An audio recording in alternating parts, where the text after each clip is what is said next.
Next year 2027 ഫെബ്രുവരിയിൽ CBSEയുടെ board exam എഴുതാൻ പോകുന്ന കുട്ടികളോടാണ് എനിക്ക് പറയാനുള്ളത്.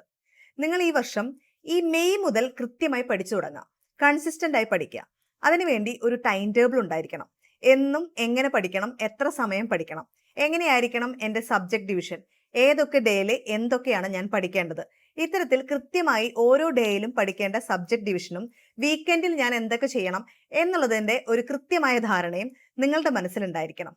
അത്തരത്തിൽ നവംബർ വരെ പഠിക്കുകയും നവംബർ വരെ നിങ്ങൾ ടെക്സ്റ്റ് ബുക്കിലുള്ള എല്ലാ കാര്യങ്ങളും കൃത്യമായി പഠിച്ചതിന് ശേഷം ഡിസംബർ, ജനുവരി, ഫെബ്രുവരി പരീക്ഷയോട് അടുക്കുന്നത് വരെ നിങ്ങൾ കൃത്യമായി റിവിഷൻസും ക്വസ്റ്റ്യൻ പേപ്പർ ആൻസറിങ്ങും ചെയ്യണം. ഇതാണ് നിങ്ങൾ ചെയ്യേണ്ട ആദ്യം മുതൽ അവസാനം വരെയുള്ള കാര്യങ്ങൾ. അത് കൃത്യമായി കൺസിസ്റ്റന്റ് ആയി ചെയ്യുക എന്നുള്ളതാണ് വിജയത്തിലേക്കുള്ള ഏക വഴി.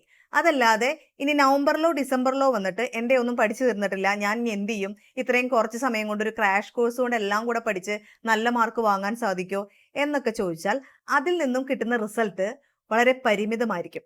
ഇനി നല്ല റിസൾട്ടിലേക്ക് എത്തിപ്പെടാൻ സാധിച്ചാൽ പോലും അതൊരു ഭീകര ടെൻഷൻസിന്റെയും ഭീകര എഫേർട്ടിന്റെയും പരിണത ഫലമായിട്ട് നമുക്ക് ലഭിച്ചതും കൂടി ആയിരിക്കും.